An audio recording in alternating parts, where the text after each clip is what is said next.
Alhamdulillah Rabbil Alameen. Wassalatu wassalamu ala Sayyidina Muhammadin wa ala alihi wa sahbihi ajma'in amma ba'd. A'udhu bi kalimatillahi tammati min sharri ma khalaq. Bismillahi babuna tabaraka hitanuna yasin saqfuna.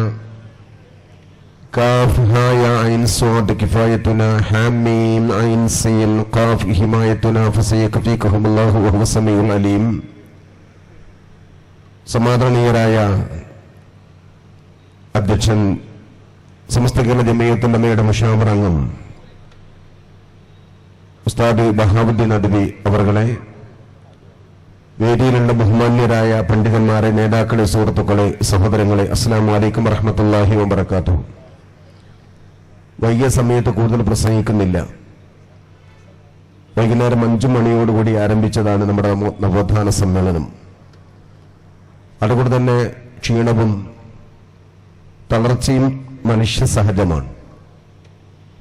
സ്വാഭാവികമായിക്കൊണ്ടും ആളുകൾ പെട്ടെന്ന് പരിപാടി അവസാനിക്കണമെന്ന് കരുതുകയും പ്രത്യേകിച്ച് രോഗികളെല്ലാം സമയത്തിന് ഭക്ഷണം കഴിക്കുക എന്ന താല്പര്യത്തോടു കൂടി നേരത്തെ പിരിയുകയും ചെയ്യും. അതൊരു സ്വാഭാവികത മാത്രമാണ്. അതുകൊണ്ട് കുറെ കസേരകൾ ഒഴിഞ്ഞു നിൽക്കുന്നുണ്ട്. അത് ഫോട്ടോ എടുത്ത് സോഷ്യൽ മീഡിയയിൽ പ്രചരിപ്പിക്കാൻ താല്പര്യമുള്ളവർക്ക് അവസരമാണ്, അത് ഉപയോഗപ്പെടുത്താം എന്നുകൂടി സൂചിപ്പിക്കുകയാണ്. ഇന്നലെ കോഴിക്കോട് മുതലക്കുളത്ത് സമസ്തയുടെ സുന്നി മഹല്ല് ഫെഡറേഷന്റെ കോഴിക്കോട് ജില്ലാ കമ്മിറ്റി സംഘടിപ്പിച്ച ഒരു സംഗമത്തിന്റെ സമാപനത്തോടടുക്കുന്ന സമയത്ത് ആദരണീയനായ അബ്ദുസ്സമദ് ബുക്കോട്ടൂർ സാഹിബ് പ്രസംഗിച്ചു. ആ പ്രസംഗ സമയത്ത് അദ്ദേഹത്തിന്റെ മുമ്പിലുണ്ടായിരുന്ന കസേരകൾ കുറച്ച് ഒഴിഞ്ഞാണ്. സ്വാഭാവികമായി അവിടെയും വൈകുന്നേരം 5 മണിയോടുകൂടി ആരംഭിച്ച പരിപാടിയും 9 മണിക്ക് അദ്ദേഹത്തിന്റെ പ്രഭാഷണമായതുകൊണ്ട് തന്നെ സദസ് അവസാന സമയത്തേക്കൊന്ന് ഒഴിയും. അത് സഹജമാണ്, സ്വാഭാവികമാണ്, സർവ്വസാധാരണയാണ്. പക്ഷെ അത് മാത്രം സോഷ്യൽ മീഡിയയിൽ പകർത്താൻ വേണ്ടി ക്യാമറയും എടുത്തിറങ്ങുന്നവർ എന്താണ് ഈ സമൂഹത്തിൽ നൽകുന്ന സംഭാവന എന്ന് അവർ വിശദീകരിച്ചാൽ തിരക്കേടില്ല. ഇതാണോ സംഘടനാ പ്രവർത്തനം? ഇതാണോ അഹ്ലു സുന്നത്ത് വൽ ജമാഅത്ത്? ഇതാണോ സമസ്ത നമ്മെ നാളിൽ വരെ പഠിപ്പിച്ചത്? അതാണെങ്കിൽ നമ്മളും നമ്മിൽ നിന്ന് പുറത്താക്കപ്പെട്ടവരും തമ്മിൽ ഒരു വ്യത്യാസവുമില്ല. നിങ്ങൾക്ക് അവരോടൊപ്പം ചേരാവുന്നതാണ് എന്ന് സാന്ദർഭികമായി ഞാൻ സൂചിപ്പിക്കുകയാണ്. കോഴിക്കോട് ബഹുമാനപ്പെട്ട മുസ്തഫൽ ഫൈലി പങ്കെടുക്കേണ്ടതായിരുന്നു. അദ്ദേഹം വരുമെന്ന പ്രതീക്ഷയോടുകൂടി ധാരാളം ആളുകൾ വന്നിരുന്നു. പിന്നെ അദ്ദേഹം പങ്കെടുക്കുന്നില്ല എന്നറിഞ്ഞതുകൊണ്ട് സ്വാഭാവികമായ ആളുകൾ നേരത്തെ തന്നെ പിരിഞ്ഞിട്ടുണ്ട്. അദ്ദേഹം ആ പരിപാടിയിൽ പങ്കെടുക്കുക എന്നത് അദ്ദേഹത്തിന്റെ അസൗകര്യത്തിന് വേണ്ടി അദ്ദേഹം പറഞ്ഞു ഞാനില്ല. ചില വിഷയങ്ങളുമായി ബന്ധപ്പെട്ടുകൊണ്ട് സമസ്തയുടെ നേതൃത്വമായി സംസാരിച്ചതിന്റെ അടിസ്ഥാനത്തിൽ ബഹുമാനപ്പെട്ടവർ ഞങ്ങളെ വിളിച്ചു പറഞ്ഞു ഞാൻ ഏതായിരുന്നാലും കോഴിക്കോട്ടെ പരിപാടി സംബന്ധിക്കുന്നില്ലെന്ന്. പക്ഷെ പങ്കെടുക്കുമെന്ന് ചില പ്രതീക്ഷിച്ചിരുന്നു, പോസ്റ്ററൊക്കെ നേരത്തെ ഇറങ്ങിയതുകൊണ്ട്. അതുകൊണ്ട് അദ്ദേഹം ഇല്ലെന്ന് അറിഞ്ഞതുകൊണ്ട് തന്നെ സ്വാഭാവികത ചിലർ നേരത്തെ പിരിഞ്ഞു. ആ സമയത്താണ് സമദ് സാഹിബിന്റെ പ്രഭാഷണം. ഞാനിത് പറയുന്നത് ഇതൊന്നും ഒരു പ്രസംഗത്തിൽ പറഞ്ഞു തുടങ്ങേണ്ട കാര്യമല്ല. പക്ഷെ സമസ്തയുടെ പ്രചാരകരാണ്, ആദർശ പ്രബോധകരാണ് എന്ന നാട്യത്തിൽ ചിലർ കാണിക്കുന്ന വികൃതികൾ ഈ സമൂഹത്തിൽ എത്രമാത്രം ചെറുതായി അവർ പോകുന്നു എന്ന് തിരിച്ചറിയാൻ വേണ്ടി മാത്രം സൂചിപ്പിക്കുകയാണ്. കോഴിക്കോട് ജില്ലയിൽ 12ഓളം മേഖലാ സംഗമങ്ങൾ നടന്നു കഴിഞ്ഞു. അവിടെയൊക്കെ തന്നെ നവോത്ഥാന സംഗമങ്ങളായതുകൊണ്ട് ഈ വിഷയം തന്നെയാണ് ഇവിടെ പറഞ്ഞത്. അതിനാൽ 12 മേഖലാ സമ്മേളനങ്ങളിൽ, മേഖലാ സംഗമങ്ങളിൽ 11 കഴിഞ്ഞ ശേഷം നടക്കുന്ന ഒരു സമാപന സംഗമമാണ് എന്നതുകൊണ്ട് തന്നെ ജില്ലയുടെ എല്ലാ ഭാഗത്തു നിന്നുകൊണ്ടും വരുന്ന ഒരു ജനാവലി അവിടെ ആരും പ്രതീക്ഷിച്ചിട്ടില്ല, കരുതിയിട്ടുമില്ല. അതിന് മാത്രം കോഴിക്കോട് മുതലക്കുളത്ത് ഒരു സൈഡ് ഭാഗത്ത് മാത്രം ഒരു 500 ചെയറിട്ടുകൊണ്ട് സംവിധാനിച്ചതാണ്. ഇൻഡോറിൽ നടത്താവുന്നതാണ്. കോഴിക്കോട് അതിന് പറ്റുന്ന ഒരു ഇൻഡോർ സംവിധാനം ലക്ഷങ്ങൾ മുടക്കിക്കൊണ്ടല്ലാത്തത് ടൗൺ ഹാള് മാത്രമാണ്. ടൗൺ ഹാള് ഈ സമയത്ത് ലഭ്യമല്ലാത്തതുകൊണ്ട് മാത്രമാണ് മുതലക്കുളത്തിനൊരു ഭാഗത്തേക്ക് മാറ്റിയത്. ഞാൻ ഇതൊക്കെ പറയേണ്ടതല്ല. പക്ഷെ ചില ഇതുമായി ബന്ധപ്പെട്ട് ചില പ്രചരണങ്ങൾ നടക്കുന്നത് കൊണ്ട് ജനങ്ങളുടെ തെറ്റിദ്ധാരണകൾ നീക്കാൻ വേണ്ടി മാത്രം പറഞ്ഞതാണ്. 11 സമ്മേളനങ്ങൾ കഴിഞ്ഞ ശേഷം, സംഗമങ്ങൾ കഴിഞ്ഞ ശേഷം സിറ്റിയിൽ നടക്കുന്ന ഒരു ജില്ലാതല സമാപന സംഗമത്തിന്റെ സ്വാഭാവികത മനസ്സിലാക്കുന്നവർക്ക് അത് അത്രയും ഉൾക്കൊള്ളാൻ സാധിക്കും. എന്നാൽ അതിന്റെ കുറച്ച് മുമ്പ് കോഴിക്കോട് മുതലക്കുളത്ത് സമസ്ത കേരള സുന്നി മുഅല്ലിം ഫെഡറേഷന്റെ ഐതിഹാസികമായ മഹാസംഗമം വഖഫ് സംരക്ഷണ സമ്മേളനത്തിന്റെ പേരിൽ വഖഫ് സംരക്ഷണ സമ്മേളനവുമായി ബന്ധപ്പെട്ടുകൊണ്ട് നടന്നിട്ടുണ്ട്.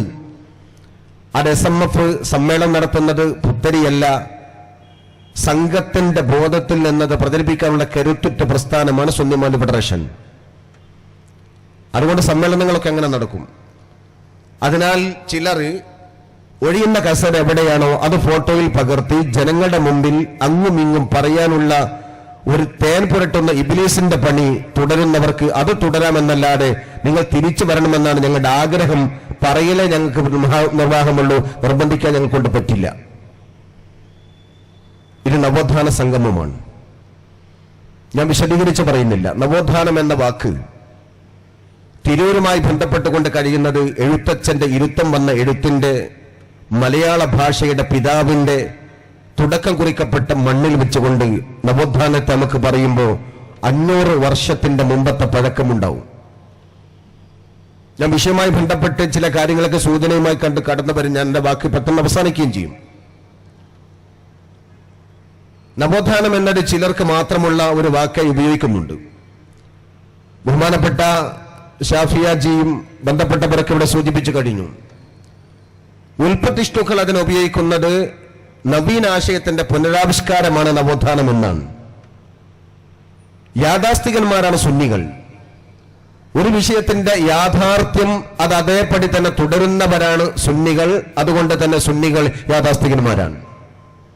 പക്ഷെ അവർ നവോത്ഥാനത്തിനെതിരല്ല. അതുകൊണ്ട് തന്നെ യാഥാസ്ഥികത്വം എന്ന പദവും നവോത്ഥാനം എന്ന പദവും വിപരീതമല്ല, പരസ്പരം ചേർന്ന് നിൽക്കേണ്ട 2 പദങ്ങളാണ്. അതുകൊണ്ട് അഹ്ലു സുന്നത്ത് വൽ ജമാഅത്ത് സമസ്ത കേരള ജമിയത്തുൽ ഉലമ നവോത്ഥാനം ശ്രദ്ധിച്ചു. വയ്യായികുണ്ടനും സഹോദരൻ അയ്യപ്പനും ശ്രീനാരായണ ഗുരുവും മന്നത്ത് പത്മനാഭനും 100 കൊല്ലത്തിനിടയ്ക്ക് നടത്തിയ നവോത്ഥാനം മാത്രമേ ചരിത്രത്തിൽ പലരും പറയാറുള്ളൂ. ഇപ്പൊ ചില ആളുകൾ ശബരിമലയിലേക്ക് സ്ത്രീകൾക്ക് പ്രവേശനം കിട്ടിയാൽ അതിനു വേണ്ടി ചുക്കാൻ പിടിച്ചാൽ അത് നവോത്ഥാനമായി, അതിന് പോലീസിനെ പറഞ്ഞയച്ചാൽ മുഖ്യമന്ത്രി നവോത്ഥാന നായകനായി എന്ന മിഥ്യാധാരണ ചില വെച്ച് പുലർത്തുന്നവരുണ്ട്. സ്ത്രീകൾ ശബരിമലയിലേക്ക് പോയ നവോത്ഥാനമായി എന്നത് പാർശ്വവൽകൃത നിലപാടുകൾ മാത്രമാണ്. അതേപോലെ തന്നെ ഐത്തോച്ചാടനത്തിനെതിരെ, സ്വജനപക്ഷപാതത്തിനെതിരെ, തൊട്ടുകൂടായ്മക്കെതിരെ നിരന്തരമായ നിതാന്തമായ സമര പോരാട്ടങ്ങൾ ഈ രാജ്യത്ത് കേരളക്കടയിൽ നടന്നിട്ടുണ്ട്.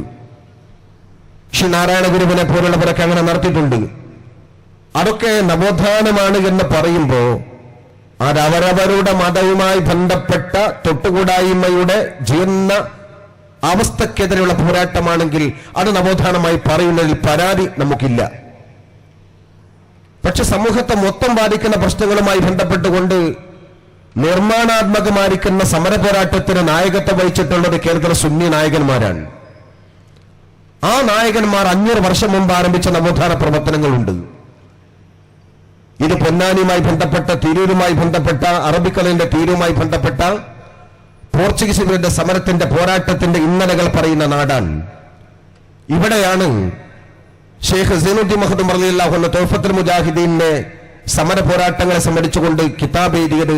അതാവട്ടെ ആദ്യത്തെ ചരിത്ര ഗ്രന്ഥവുമാണ്. മലയാളത്തിലെ ആദ്യത്തെ കേരളത്തിലെ ആദ്യത്തെ ചരിത്ര ഗ്രന്ഥം ഏതെന്ന് ചോദിച്ചാൽ അത് തൗഫത്തുൽ മുജാഹിദീനാണ്.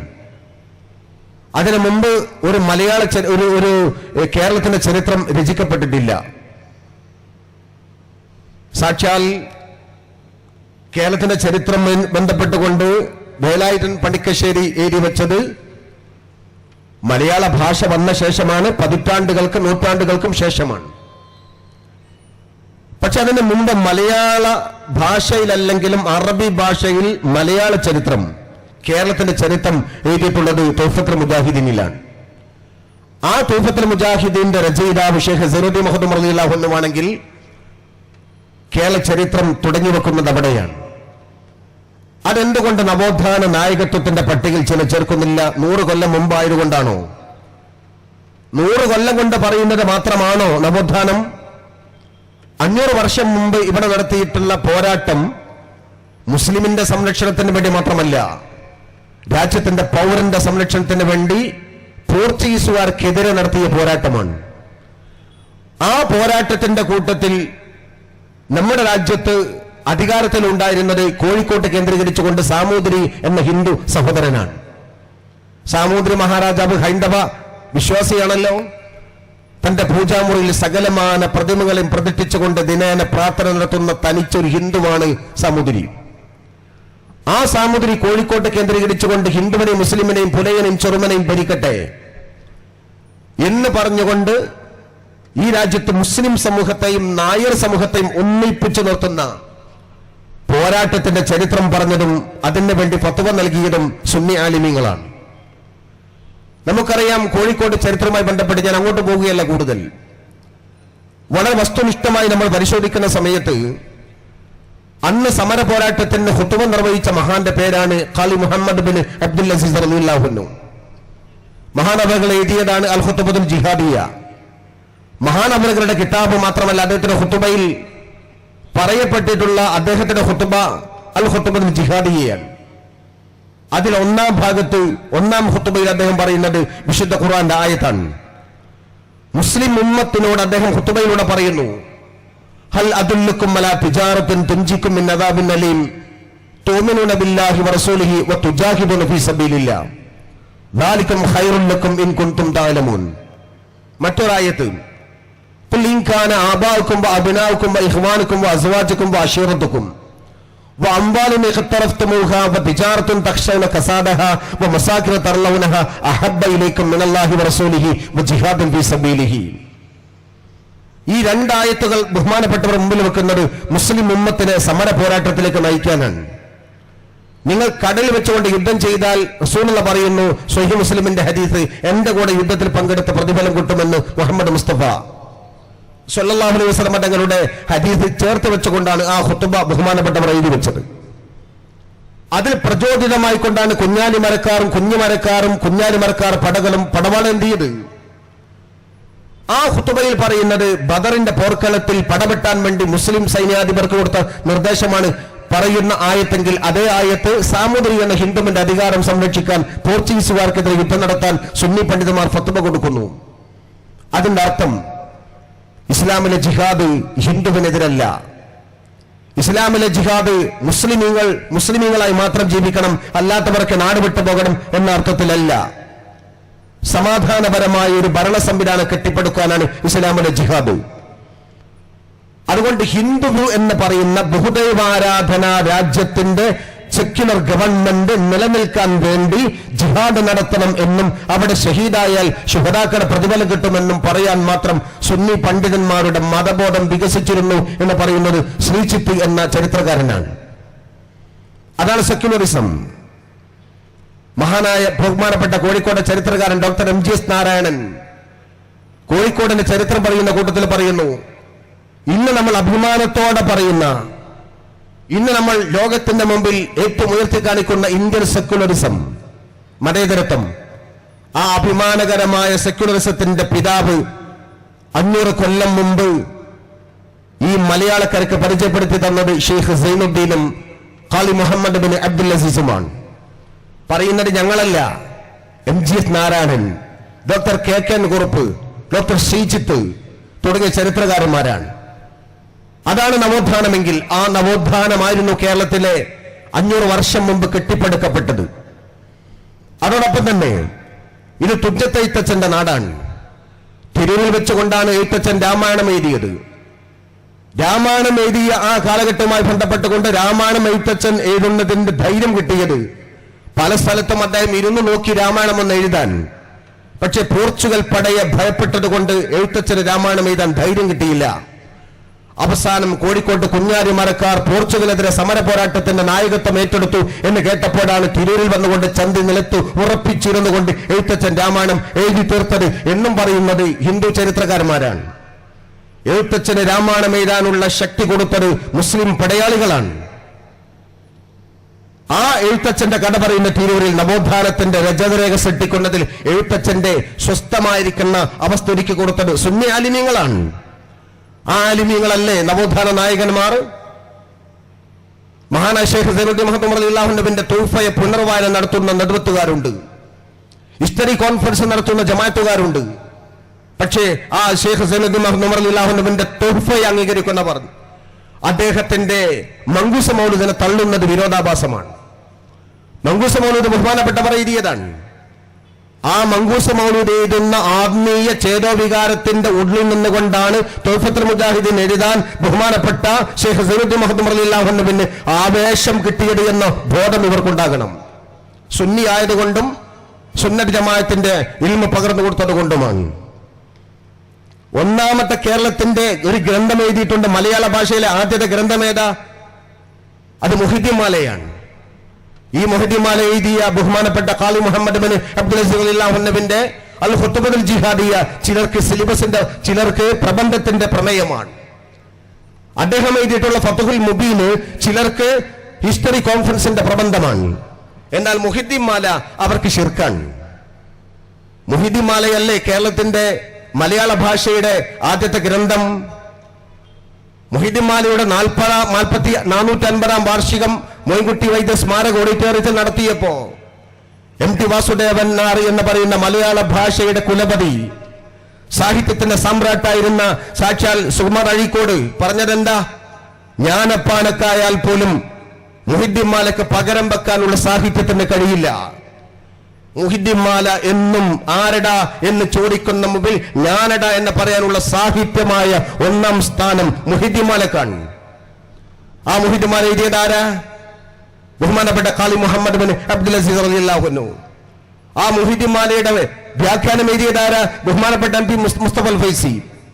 ഇനി കേരളത്തിന്റെ സുന്നികളുടെ വീടുകളിൽ മാത്രമല്ല, വിമർശനാത്മകമായിരിക്കുന്ന പഠനത്തിന് വേണ്ടി ഇരുത്തം വന്ന എഴുത്തുകാർ പോലും അവരവരുടെ ഗ്രന്ഥശേഖരങ്ങളിൽ മുഹിദ്ദീൻ മാല വ്യാഖ്യാന ഗ്രന്ഥം മുസ്തഫൽ ഫൈസിയുടെ ഇടം പിടിച്ചിട്ടുണ്ടെങ്കിൽ ആ മുഹിദ്ദീൻ മാലയാണ് കേരളത്തിലെ ആദ്യ കാലഘട്ടത്തിലെ ഏറ്റവും ഒന്നാമത്തെ മലയാള ഭാഷാ ഗ്രന്ഥം. ആ മുഹിദ്ദീൻ മാല എഴുതിയിട്ടുള്ളത് ഇസ്ലാമിന്റെ അർത്ഥത്തിൽ കൊണ്ടല്ലേ? ഇപ്പൊ ഞാൻ പറഞ്ഞു വരുന്നത് സമര പോരാട്ടം, വൈദേശികാധിപത്യത്തിനോടുള്ള സമരം മാത്രമല്ല ബഹുമാനപ്പെട്ട ഖാലി മുഹമ്മദ് ബിൻ അബ്ദുൽ അസീസ് റളിയല്ലാഹു അൻഹുവിന്റേത്.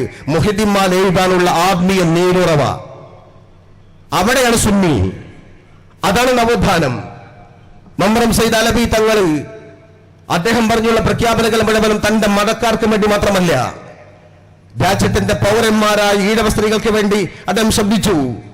തൊട്ടുകാരായ്മക്കെതിരെ അദ്ദേഹം ശബ്ദിച്ചു. നടന്നു പോകുന്ന വഴിയിൽ ഈഴവ സ്ത്രീകൾ മാറുമറക്കാതെ കണ്ടപ്പോൾ പടവാളേന്തിക്കൊണ്ട് അവർക്ക് മാറുമറക്കാനുള്ള അവകാശത്തിന് വേണ്ടി പോരാട്ടം നടത്തിയ അബുൽ ഫത്തഹ് അലി ടിപ്പു സുൽത്താൻ നവോത്ഥാന നായകന്മാരല്ലേ? ആ നായക പട്ടികയിലേക്കാണ് സുന്നികൾ നാളിതുവരെ സമൂഹത്തെ കൊണ്ടുവന്നത്. അവിടെയാണ് 100 കൊല്ലത്തിന്റെ അപ്പുറത്ത് സമസ്ത കേരള ജംഇയ്യത്തുൽ ഉലമ അതിന്റെ പാരമ്പര്യത്തിൽ നിന്നുകൊണ്ട് നവോത്ഥാനത്തെ ആരംഭിച്ചത്. സമസ്ത കേരള ജംഇയ്യത്തുൽ ഉലമയുടെ ചില വിഷയങ്ങളെ സംബന്ധിച്ച് വിമർശിക്കപ്പെടാറുണ്ട്. സമസ്തക്കാർ എഴുത്തുമാരെയും തടഞ്ഞവരാണ് സ്ത്രീകളുടെ. ഞാനതിന്റെ വിശദാംശങ്ങളിലേക്ക് ഒന്നും പോകുന്നില്ല, ഒരുപാട് പറയാനുണ്ട്. പക്ഷെ അത്തരം ജൽപ്പനങ്ങൾ ചർവണം ചെയ്യപ്പെട്ടാലും മറുപടികൾ പലപ്പോഴും അത് കൊടുത്തിട്ടുണ്ട്. ഞാൻ വിഷയത്തിന്റെ അവസാന ഭാഗത്തെ കടന്നു വന്നുകൊണ്ട് അവസാനിപ്പിക്കട്ടെ. ബഹുമാനപ്പെട്ട സമസ്ത കേരള ജംഇയ്യത്തുൽ ഉലമ ഈ സമൂഹത്തിന് കൈവരിച്ച വലിയ നേട്ടം, നവോത്ഥാനപരമായ പ്രവർത്തനങ്ങളുണ്ട്. അവിടെയാണ് ഈ സമ്മേളനത്തിന്റെ തുടക്കം മുതൽ പറഞ്ഞു വരുന്ന ഉലമ ഉമറ സഹകരണം. ആ ഉലമ ഉമറ സഹകരണത്തിന്റെ ഏറ്റവും വലിയ ശക്തി കേരളത്തിലെ 2 സംവിധാനങ്ങളുടെ ചേർന്ന് നിൽപ്പാണ്. ഇപ്പൊ ആശയപ്രചരണവുമായി ചില ആളുകൾ പറയാറുണ്ട്, ചിലരുടെ ആശയം എന്ന് പറഞ്ഞാൽ ഞങ്ങൾ മാത്രം എന്ന സങ്കല്പമാ, അത് എന്നേ പറയാനുള്ളൂ. സുന്നി മലി ഫെഡറേഷന്റെ സംസ്ഥാന ജനറൽ സെക്രട്ടറി പ്രിയപ്പെട്ട യു ഷാഫി ഹാജി ഇവിടെ പറഞ്ഞു, അകത്തുള്ളവരെ പുറത്താക്കാനല്ല ആദർശ പ്രചരണം, പുറത്തുള്ളവരെ അകത്താക്കാനായിരിക്കണം എന്ന് ഷാഫി ഹാജിയുടെ വ്യക്തമായിരിക്കുന്ന ചില പരാമർശം അടിവരയിടേണ്ടതാണ്. ഞങ്ങളതിന് അടിവരയിട്ടുകൊണ്ട് പറയുന്നു, അകത്തുള്ളവരെ പുറത്താക്കാനുള്ള ആദർശ പ്രചരണം പുറത്തുള്ളവരെ അകത്തെ കൊണ്ടുവരാനാണ് ആയിരിക്കണം നമ്മുടെ പ്രബോധന പ്രവർത്തനങ്ങൾ. കുറച്ചാളുകൾ കൂടെ സുന്നികളിലേക്ക് വരാനാണ്. ഇവിടെ എല്ലാം നിറഞ്ഞു, കുറച്ചാളുകൾ ഞങ്ങൾ തറപ്പിക്കാൻ എന്ന് പറഞ്ഞുകൊണ്ട് ഓരോരുത്തരെ സുന്നി അല്ലാണ്ടാക്കുക. ആ രീതി ആദർശ പ്രചരണമല്ല. ഇവിടെ പരസ്പരം സഹകരിച്ചു കൊണ്ടുപോകുന്ന മേഖലയുണ്ട്. ഇന്ത്യ രാജ്യത്തിന്റെ ഒരു മാഗ്ന കാർട്ട പോലെ ഉയർന്നിൽക്കുന്ന ഒരു റിപ്പോർട്ടുണ്ട്, രജീന്ദ്രൻ സച്ചാർ കമ്മിറ്റി റിപ്പോർട്ട്. ഞങ്ങൾ ഉത്തരേന്ത്യയിൽ പല ഭാഗത്തും പോയിട്ടുണ്ട് കഴിഞ്ഞ മാസം. ഞാൻ അത് വിശദീകരിക്കുന്നില്ല. രജീന്ദ്രൻ സച്ചാർ കമ്മിറ്റിയുടെ റിപ്പോർട്ട് നൽകുന്ന സൂചന എന്താ വ്യക്തമായി നമുക്കറിയാമല്ലോ.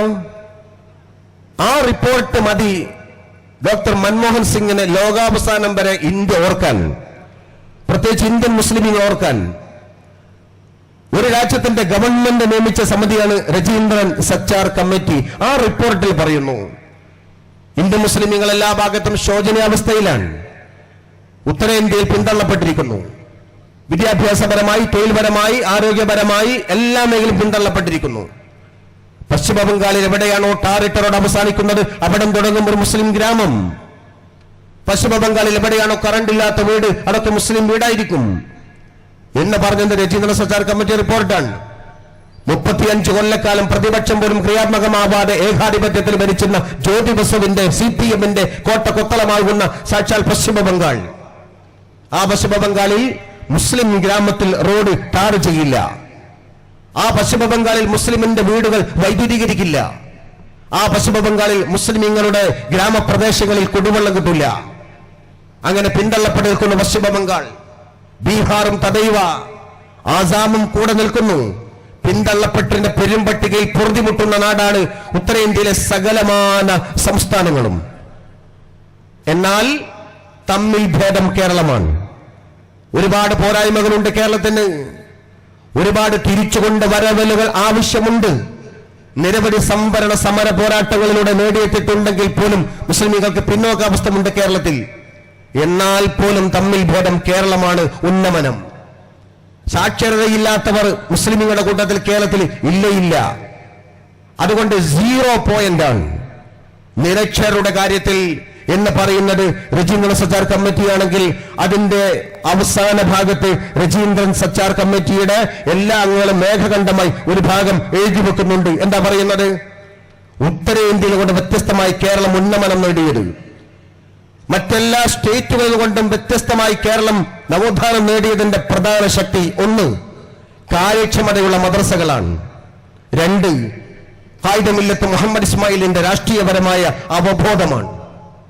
ഞങ്ങൾ അതിനെ രണ്ടും ചേർത്ത് ഇങ്ങനെ വായിക്കും. സമസ്ത കേരള ജംഇയ്യത്തുലമയാണ്, ഇന്ത്യൻ യൂണിയൻ മുസ്ലിം ലീഗാണ്. വളരെ വ്യക്തവും സ്വസ്ഥവുമായിരിക്കുന്ന നിലപാടാണത്. ആർക്കാണ് അറിഞ്ഞുകൂടാത്തത്? ഈ 2 ശക്തികൾ ചേർന്നതുകൊണ്ട് അതാ ഉലമ ഉമറ ബന്ധം എന്ന് പറയുന്നത്. മുസ്ലിം ലീഗിന്റെയും സമസ്തയുടെയും ചേർന്ന് നിൽപ്പും അതാണ് നമ്മൾ ഉത്തരേന്ത്യയുടെ അധപ്പതനത്തെ ഏൽക്കാതെ പോവാനും കരുത്തുറ്റ നവോത്ഥാനം നേടാനും സാധ്യമായതെങ്കിൽ ആ ബന്ധം നിലനിർത്തണം. മുസ്ലിം സമുദായത്തിന്റെ പ്രശ്നങ്ങൾ, സമസ്തക്ക് നേരെ പ്രശ്നങ്ങൾ ഉണ്ടായ സമയത്ത് കൂടെ നിന്നവർ രാഷ്ട്രീയപരമായ ഒരു സംഘടന ഉണ്ടെങ്കിൽ ആ പ്രസ്ഥാനത്തിന്റെ പേര് ഇന്ത്യൻ യൂണിയൻ മുസ്ലിം ലീഗ് എന്ന് തന്നെയാണ്. ആർക്ക് നിഷേധിക്കാൻ സാധിക്കുക? രണ്ടാമതും ഭരണം കിട്ടിയവൻ എന്ന അർത്ഥത്തിൽ ഔദാര്യപരമായ ഭരണമല്ല. അവരുടെ ഭരണത്തിൽ കിട്ടേണ്ടത് മുസ്ലിം സമുദായത്തിന് കിട്ടിയിരിക്കണം, ചോദിക്കേണ്ടത് ചോദിച്ചിരിക്കണം. പക്ഷെ അപ്പോഴേക്കും എല്ലാം ഒരു സമവായം ഉണ്ടാക്കുക, എല്ലാവരോടും സമദൂരമാവുക എന്ന് പറഞ്ഞുകൊണ്ട് എല്ലാവരെയും ഒരേപോലെ കാണുന്ന മുഖം സമസ്ത പരിചയപ്പെട്ടിട്ടില്ല. സമസ്തക്ക് രാഷ്ട്രീയമില്ല, പക്ഷെ മുസ്ലിം ലീഗുമായി സമസ്തക്ക് അഭേദ്യമായ ഒരു ബന്ധമുണ്ട്. ആ ബന്ധം പതിറ്റാണ്ടുകളുടെ മുമ്പിലുള്ള ബന്ധമാണ്. അത് സൗഹൃദപരമരിക്കുന്ന ബന്ധമാണ്. ആ ബന്ധം കൊണ്ടാണ് മുസ്ലിം ഉമ്മത്തിന് നേട്ടമുണ്ടായിട്ടുള്ളത്. നമുക്കറിയാമല്ലോ, സമസ്തയുടെ മദ്രസകൾ പലരും പിടിച്ചെടുക്കാൻ ശ്രമിച്ചപ്പോ അന്ന് നെഞ്ചു വിരിച്ചു കൂടെ നിന്നവരും പണം ചെലവഴിച്ചവർ മക്കൾ കഞ്ഞി കുടിക്കേണ്ട പണം, ആ പണം പോലും കോടതി വരാന്തകളിൽ കയറി വക്കീൽമാർക്ക് കൊടുക്കേണ്ട വിധത്തിൽ കൊടുത്തിട്ട് സമസ്തയ്ക്ക് വേണ്ടി മദ്രസകൾ സമസ്തയുടേതാക്കി നിലനിർത്തിയതും രാഷ്ട്രീയപരമായ പ്രവർത്തകന്മാർ മുസ്ലിം ലീഗിന്റേതാണ്. അവരും സമസ്തക്കാർ തന്നെയാണ്, സമസ്തക്കാരായിട്ടുള്ളവർ തന്നെയാണ്. പക്ഷേ മുസ്ലിം ലീഗ് എന്ന രാഷ്ട്രീയ പ്രസ്ഥാനത്തിന്റെ രാഷ്ട്രീയപരമായ സംഘശക്തിയും ഭരണത്തിലിരിക്കുന്ന സമയത്ത് അവരുടെ ഭരണ സൗകര്യവും സമസ്തയുടെ പ്രവർത്തനത്തിനും പ്രചാരത്തിനും ഉയർച്ചക്കും കാരണമായി. മുസ്ലിം ലീഗിന്റെ പ്രതിസന്ധി നേരിട്ട സമയത്ത് ആ പ്രതിസന്ധിയെ പരിഹരിക്കാനും മറ്റുള്ളവരെ പ്രതിരോധിക്കാനും സമസ്തയുടെ പ്രവർത്തകന്മാരുടെയും നിലപാടുകൾ ശക്തമായി. അതാണ് അങ്ങും ഇങ്ങുമുള്ള ചേർത്തുനിൽപ്പ്. അതായത് സമദ് സാഹിബും പറഞ്ഞത് ഈ സഹകരണമാണ്. അതിനൊന്നും അരുതായ്മ എന്ന് പറഞ്ഞവരോട് പോകാൻ പറഞ്ഞതാണ് പഴയ കാലഘട്ടത്തിന്റെ ചരിത്രം. രാഷ്ട്രീയക്കാർ എന്ന് പറഞ്ഞുകൊണ്ട് ആക്ഷേപിക്കേണ്ട ആളുകളൊന്നും. ഞാൻ ജോലി ചെയ്യുന്ന സ്ഥലം കോഴിക്കോട് വലിയങ്ങാടിയിലെ പുടമക്കത്തെ പള്ളിയാ. കഴിഞ്ഞ 10-25 കൊല്ലമായി അള്ളാഹു അനുഗ്രഹിച്ചിട്ട് അവിടുത്തെ ഖത്തീബാ ഞാൻ. ആ പള്ളി ഉണ്ടാക്കിയത് ആരാന്നറിയോ? ഖായിദുൽ ഖൗം സയ്യിദ് അബ്ദുറഹിമാൻ ബാഫഖി തങ്ങൾ. ആ പള്ളിയിൽ ആദ്യം ഇമാമത്ത് നിന്നത്, ജുമയ്ക്ക് നേതൃത്വം കൊടുത്ത ഇമാമത്ത് നിന്നത് മഹാനായ ബാഫഖി തങ്ങളാണെങ്കിൽ അവിടെ ഖുത്ബ നിർവഹിച്ച ആദ്യത്തെ ഖത്തീബ് മഹാനായ ഖായിദ് മില്ലത്ത് മുഹമ്മദ് ഇസ്മായിൽ എന്ന മഹാനായിരിക്കുന്ന മനുഷ്യനാണ്. പട്ടിക്കാട് ജാമിഅ നൂരിയ അറബിയുടെ സന്നദ്ധാനം നിർവഹിച്ചത് ഖായിദ് മില്ലത്തല്ലേ? എന്ത് രാഷ്ട്രീയക്കാരെന്ന് പറഞ്ഞുകൊണ്ട് അദ്ദേഹത്തെ മാറ്റി നിർത്തിയിരുന്നോ? ബാഫഖി തങ്ങളുള്ള വേദിയിൽ വെച്ചുകൊണ്ട് ഖായിദ മില്ലത്തിന് സന്നദ്ധാനം നിർവഹിക്കാൻ ആലിമീങ്ങൾ സമ്മതം കൊടുത്തിട്ടുണ്ടെങ്കിൽ മുസ്ലിം ലീഗ് എന്ന പ്രസ്ഥാനം അസ്പൃശ്യതയോടെ കാണേണ്ടതല്ലെന്നും അതിന്റെ നായകത്വം കേവലം ഒരു രാഷ്ട്രീയമാണ് എന്ന് പറഞ്ഞുകൊണ്ട് തള്ളേണ്ടതല്ലെന്നും അന്ന് ആലിമീങ്ങൾക്കുണ്ടായിരുന്നല്ല ബോധം. എന്താ ചിലർക്കതില്ലാതെ പോയത്? ഇടയ്ക്ക് വെച്ചുകൊണ്ട് ഇല്ലാതെ പോയവരെയാണല്ലോ നമ്മൾ പടിക്ക് പുറത്തു നിർത്തിയത്. അവർ വഴിയിൽ ഇട്ടേച്ചു പോയ ബാണ്ഡവം പേറാനാണ് ചിലർക്ക് വിധിയെങ്കിൽ അവരെ സംബന്ധിച്ചുകൊണ്ട് സഹതാപമേ ഉള്ളൂ എന്നാണ് ഞാൻ സൂചിപ്പിക്കുന്നത്. അതുകൊണ്ട് എല്ലാവരും ഒരുപോലെ രാഷ്ട്രീയപരമായി കാണണ്ട. സഹകരണത്തിന്റെ ഭാഷകളാവാം, പരസ്പരമുള്ള പാരസ്പര്യത്തിന്റെ ഭാഷകളാവാം. ഈ സഹകരണമല്ലേ നമ്മൾ നാളിതുവരെ തുടർന്നു പോന്നിട്ടുള്ളത്? അതിനടിസ്ഥാനത്തിലല്ലേ നമ്മുടെ പ്രവർത്തനങ്ങൾ ഉണ്ടായത്? ഞാൻ നീണ്ടുപോകുന്നില്ലെങ്കിൽ ഒറ്റ കാര്യം പറയട്ടെ. 1937 മദ്രാശി നിയമസഭയിലേക്ക് തെരഞ്ഞെടുപ്പ് നടക്കുകയാണ്. ആ തെരഞ്ഞെടുപ്പിൽ കോഴിക്കോട് ഡിവിഷനിൽ മത്സരിക്കുന്നത് രാഷ്ട്രീയപരമായി സർവ്വ ഇന്ത്യ മുസ്ലിം ലീഗ്. അത് ഇന്ത്യൻ മുസ്ലിം ലീഗ് ഇല്ല. 1947 മുമ്പാണ്. 1937 മദ്രാശി നിയമസഭാ തെരഞ്ഞെടുപ്പിൽ കോഴിക്കോട് ഡിവിഷനിലെ സ്ഥാനാർത്ഥി 3 പാർട്ടിയുടെ പിൻബലത്തോടു കൂടി മത്സരിക്കുന്നത് ബി പോക്കർ സാഹിബ് എന്ന ഉരുക്കു മനുഷ്യനാണ്. പോക്കർ സാഹിബിന്റെ പാർട്ടി പിൻബലം എന്താ? ഒന്ന് സർവ്വ ഇന്ത്യ മുസ്ലിം ലീഗ്, മറ്റൊന്ന് ഇന്ത്യൻ നാഷണൽ കോൺഗ്രസ്, മറ്റൊന്ന് മുഷാവറ, മജ്ലിസ് മുഷാവറ. ആ 3 പാർട്ടിയുടെ പിന്തുണയോടുകൂടി പോക്കർ സാഹിബ് മത്സരിച്ചു. എതിർ സ്ഥാനാർത്ഥി ആരായിരുന്നു? ഖാൻ ബഹദൂർ ആറ്റക്കോയത്തങ്ങൾ. ആറ്റക്കോയത്തങ്ങൾ സർവ്വ സ്വതന്ത്രനാണ്. ഒരു പാർട്ടി ചിഹ്നമില്ല, ഒരു പാർട്ടി പതാകയില്ല, ഒരു ദേശീയ പിൻബലമില്ല. സ്വതന്ത്രനാണ്, 100% ഒറ്റയാൻ. അദ്ദേഹം മത്സരിച്ചു. പോക്കർ സാഹിബ് എതിർ സ്ഥാനാർത്ഥിയാണ്. പക്ഷേ തെരഞ്ഞെടുപ്പിന്റെ റിസൾട്ട് വന്നപ്പോ സ്വതന്ത്ര സ്ഥാനാർത്ഥിയായ ഖാൻ ബഹദൂർ ആറ്റക്കോയത്തങ്ങൾ വിജയിക്കുകയും ബി പോക്കർ സാഹിബ് പരാജയപ്പെടുകയും ചെയ്തു. എന്റെ കാരണം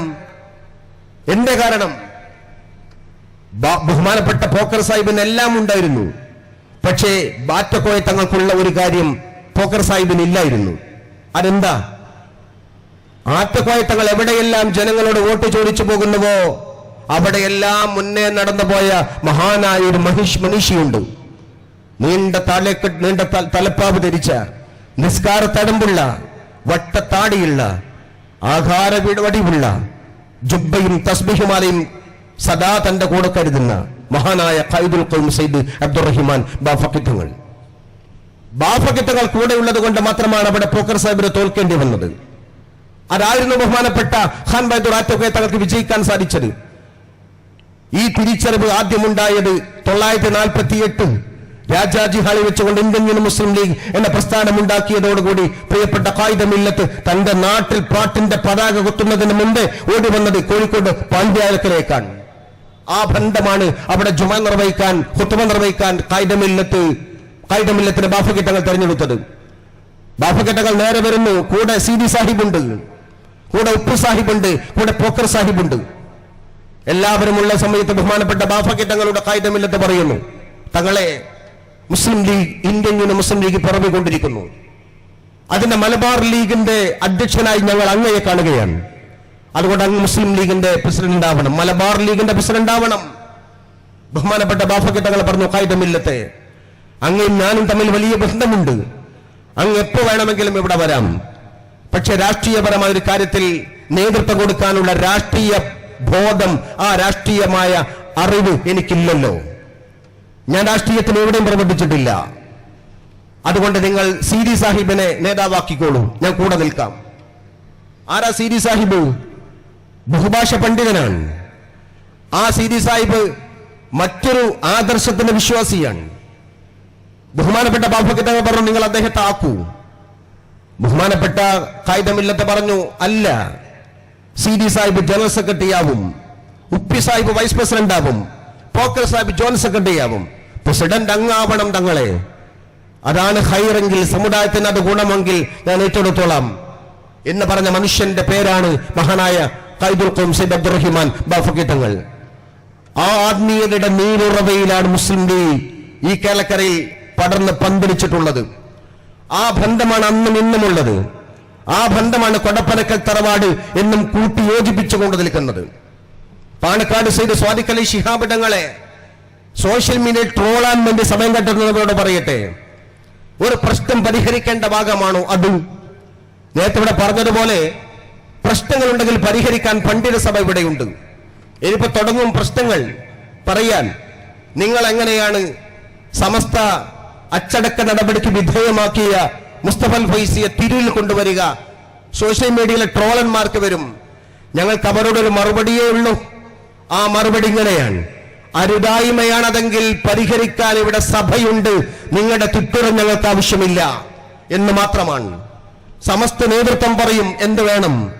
അവർ പറയുന്നതും അവർ ചിന്തിക്കുന്നതും അവർ നിർദ്ദേശിക്കുന്നതും പൂർണ്ണ മനസ്സോടെ സ്വീകരിക്കാൻ സുന്നി പടയണി കേരളക്കരയിൽ സജ്ജമാണ്. അല്ലാതെ നിങ്ങളുടെ പുതിയ മുഫ്തിമാരുടെ ഫത്വ ഞങ്ങൾക്ക് ആവശ്യമില്ല എന്ന് ഞാൻ സൂചിപ്പിക്കുന്നുള്ളൂ. പരിഹാരം അവർ കണ്ടോളും, ചർച്ച അവർ ചെയ്തോളും. ഒന്നും കാണാതെ മുസ്തഫൽ ഫൈസിയും വരില്ല. അള്ളാഹു എല്ലാ പ്രശ്നങ്ങളെയും പരിഹരിച്ചു തരട്ടെ. ഞാൻ അങ്ങോട്ട് കൂടുതൽ കിടക്കുന്നില്ല. അപ്പൊ സമസ്ത നേതൃത്വമാണ് നമ്മുടെ ഏറ്റവും വലിയ ശക്തി. ആ നേതൃത്വം കൊണ്ടുണ്ടാകുന്ന സമയത്ത് ഇല്ലാത്ത ചില പ്രചരണങ്ങൾ നടത്തേണ്ട കാര്യമില്ല. സ്വാദിഖ് അലി ശിഹാബ് തങ്ങൾ, പാണക്കാട് തങ്ങന്മാർ എന്തെങ്കിലും വിഷയം ചെയ്യുമ്പോൾ അതിനെ വിമർശിക്കുക, അതിനെ ആക്ഷേപിക്കുക എന്ന് പറയുന്നത് വ്യക്തിപരമായ ആക്ഷേപങ്ങളാവാൻ പാടില്ല. സംഘടനാപരമായ കാര്യങ്ങൾ, ഉത്തരവാദിത്തപ്പെട്ട വേദികൾ ഉത്തരവാദിത്ത ബോധത്തോടെ പറയാം. അതിലപ്പുറമുണ്ടാക്കുന്ന നിർദ്ദേശങ്ങളെല്ലാം അപകടമാണ്. ബഹുമാനപ്പെട്ട സയ്യിദ് സ്വാദിഖ് അലി ശിഹാബ് തങ്ങൾ കഴിഞ്ഞ ദിവസം ഒരു മുജാഹിദിന്റെ മയ്യത്ത് നിസ്കാരം അദ്ദേഹത്തിന്റെ വീട്ടിൽ ചെന്നപ്പോൾ നിർവഹിച്ചു. വീട്ടിൽ പോയിട്ട് മയ്യത്ത് നിസ്കരിക്കണമെന്ന് പറഞ്ഞാൽ ഞാൻ നിസ്കരിക്കൂല എന്ന് പറഞ്ഞ് ഇറങ്ങിപ്പോരേ? ആദ്യം നമ്മൾ പാണക്കാട് തങ്ങന്മാരുടെ സ്റ്റേജും വേദിയും സദസ്സും സമയം പഠിക്കണ്ടേ? ഇതൊരു ചെറിയ സമയത്താണെങ്കിൽ ഇതിനേക്കാൾ വലിയ ജമാഅത്ത് നിസ്കാരത്തിന് നേതൃത്വം കൊടുത്തത് പാണക്കാട് തങ്ങന്മാരുണ്ടായിരുന്നല്ലോ.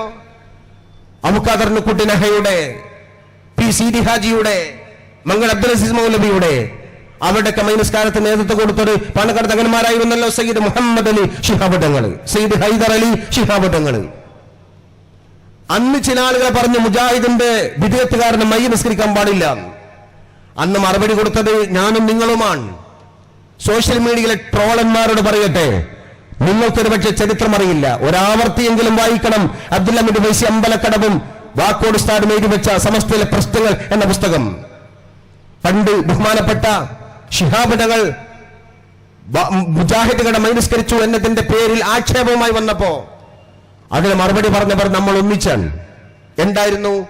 ജനാബ് ബഹുമാനപ്പെട്ട കാന്തപുര അബൂബക്കർ മുസ്ലിയാർ അന്ന് നിസ്കരിച്ചത് ചേപ്പാലയിലെ അബ്ദുറഹിമാൻ മാസ്റ്റർ എന്ന നവീനാശയക്കാരനായ മുജാഹിദുകാരന്റെ മയ്യത്താണ്. നിസ്കരിച്ചില്ല എന്ന് ചോദിച്ചത് സമസ്തയിലെ പ്രശ്നങ്ങൾ എന്ന പുസ്തകത്തിൽ അമീർ വൈസി അമ്പലക്കടവാണ്, വാക്കോട് ബഹുദിക്കുട്ടി മുസ്ലിയാരാണ്. ഞാൻ പാണക്കാട് തങ്ങൾ ആക്ഷേപിക്കാൻ മൈനിസ്കാരത്തിന്റെ പേര് പറഞ്ഞുകൊണ്ട് മഹാനവറുകൾക്ക് നേരെ ആക്ഷേപത്തിന്റെ പെരുമഴ ഉയർത്തുന്നവരോ പറയട്ടെ, നേരെ കിട്ടുന്ന സമയത്ത് ആ പുസ്തകം ഒന്ന് വായിച്ചു നോക്കണം എന്ന് മാത്രമാണ്. മറുപടി അവിടെ കിട്ടും നിങ്ങൾക്ക്. അത് സ്വീകാര്യമല്ലെങ്കിൽ നിങ്ങൾക്ക് കണ്ട പോലെ കൂട്ടാമെന്നല്ലാതെ അതിലപ്പുറമൊന്നുമില്ല. അത് സ്വാഭാവിക മാത്രമല്ലേ? ബഹുമാനപ്പെട്ട ഇബ്രാഹിം ഹാജിയുടെ മൈനിസ്കരിച്ചത് മഹാനായ സയ്യിദ് മുഹമ്മദ് ജിബ്രീൽ മുത്തുക്കോയ തങ്ങളാണ്. ചില ആളുകൾ അതും ആക്ഷേപിച്ചുകൊണ്ട് പറയേണ്ടി വരുന്നത്, ഇങ്ങ് പറയുമ്പോ അങ്ങ് തിരിച്ചു പറയും, എന്തിനാണ് ഇത് വിഴുപ്പലക്കൽ ഉണ്ടാകുന്നത്? അവർക്കൊക്കെ ആവശ്യമായി വരും ചില സന്ദർഭത്തിൽ. അതിന്റെ അർത്ഥം സകലമാന മുജാഹിദുകളും സകലമാന ജമാഅത്തുകാരോടും ലോകം കൂടണമെന്നും അവർക്ക് വേണ്ടിയുള്ള കാര്യങ്ങളെല്ലാം ഒത്താശ ചെയ്തു കൊടുക്കണമെന്നും അതിനർത്ഥമില്ല. നേതാക്കന്മാരെ സംബന്ധിച്ചിടത്തോളം ചില സാഹചര്യങ്ങളിൽ അനിവാര്യമായി വരുന്ന ഘട്ടങ്ങളിൽ ചിലർക്ക് സാധാരണക്കാർക്കും അതൊക്കെ വിഷയാധിഷ്ഠിതമായി സന്ദർഭികമായി കൊണ്ട് മനസ്സിലാക്കിക്കൊണ്ട് ചെയ്യുന്ന പ്രവർത്തനം എന്നല്ലാതെ അത് വിമർശിക്കുവാനും ആക്ഷേപിക്കാനും വേണ്ടി മുന്നോട്ട് പോകണ്ട. പാണക്കാട് സ്വാദിഖലി ശിഹാബ് തങ്ങൾക്ക് സുന്നിയത്തില്ല എന്ന് പറയുന്നവരാ. കൊടപ്പനക്കൽ തറവാടാണ് അഹ്ലുസുന്നത്ത് വൽ ജമാഅത്തിന്റെ കേന്ദ്രം എന്ന് മനസ്സിലാക്കണം. നമ്മൾ പലരും പ്രസംഗിക്കുന്നവരാ, നമ്മൾ പലരും കിതാബ് ഓതി കൊടുക്കുന്നവരാ സുന്നത്ത് ജമാഅത്ത്. പക്ഷേ അതിലപ്പുറത്ത് സാധാരണക്കാരന്റെ ജീവിതത്തിൽ സുന്നത്ത് ജമാഅത്ത് ചേർത്ത് വെച്ച് കൊടുക്കുന്ന തറവാടിന്റെ പേര് പാണക്കാട് കൊടപ്പനക്കൽ തറവാട് എന്നാണ്. ഉറുക്കും നൂലും ഏലസും കെട്ടണമെന്ന് നിർദ്ദേശിച്ചു കൊടുത്ത്, വെള്ളം മന്ത്രിച്ചു കൊടുത്ത് പരിശുദ്ധ അഹ്ലു സുന്നത്ത് വൽ ജമാഅത്തിനെ ജീവിതത്തോട് ചേർത്ത് വെച്ച് സാധാരണക്കാരനെ ബോധ്യപ്പെടുത്തുന്ന കുടുംബമാണ് പാണക്കാട് കൊടപ്പനക്കൽ കുടുംബം. നമുക്കറിയാം, മലപ്പുറത്ത് കോഴിക്കോട് വലിയൊരു സമ്മേളനം നടന്നു മുസ്ലിം ലീഗ് നടത്തിയത്. വിഷയം ഫലസ്തീന്റെ വിഷയ.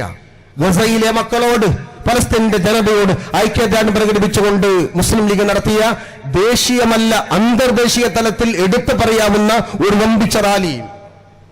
ആ റാലി അഭിസംബോധന ചെയ്തുകൊണ്ട് മഹാനായ പാണക്കാട് സയ്യിദ് സ്വാദിഖലി ശിഹാബ് തങ്ങൾ നടത്തിയ ദുആ, ആ ദുആയുടെ ആമുഖത്തിൽ മഹാനവറുകൾ ഓർമ്മയിൽ കിട്ടാവുന്ന ഔലിയാക്കന്മാരെ, മശായിഖന്മാരെ, ആരിഫീങ്ങളെ വിളിച്ചുകൊണ്ട് അവരെ തവസ്സുലാക്കിക്കൊണ്ട് അവരുടെ ബർക്കത്ത് കൊണ്ട് പടച്ചവനെ ഫലസ്തീന്റെ മക്കളെ രക്ഷിക്കണേ, ഔലിയാക്കളുടെ അമ്പിയാക്കളുടെ ഹക്ക് ജാഹ് ബർക്കത്ത് കൊണ്ട് ഗസയ്ക്ക് മോചനം നൽകണേ, ഫലസ്തീന് മോചനം നൽകണേ, ബൈത്തുൽ മുഖദ്ദസിനെ തിരിച്ചു തരണേ എന്ന് മഹാനായ പാണക്കാട് സയ്യിദ് സ്വാദിഖലി ശിഹാബ് തങ്ങൾ ലക്ഷക്കണക്കിന് ജനാവലിയെ മുന്നിട്ടുകൊണ്ട് പ്രാർത്ഥിക്കുമ്പോ, പാണക്കാട് തങ്ങളെ, നിങ്ങൾ സുന്നി പ്രാർത്ഥന നടത്തിയത് നിങ്ങൾക്ക് കോമൺ ദുആ അറിയാമെങ്കിൽ അത് ചെയ്താൽ മതി, ഞാനും ഉണ്ട് ഇവിടെ എന്ന് പറഞ്ഞുകൊണ്ട് വിമർശിക്കാൻ വേണ്ടി ജനറൽ സെക്രട്ടറി PMS സലാം സാഹിബ് മുന്നോട്ട് വന്നില്ല.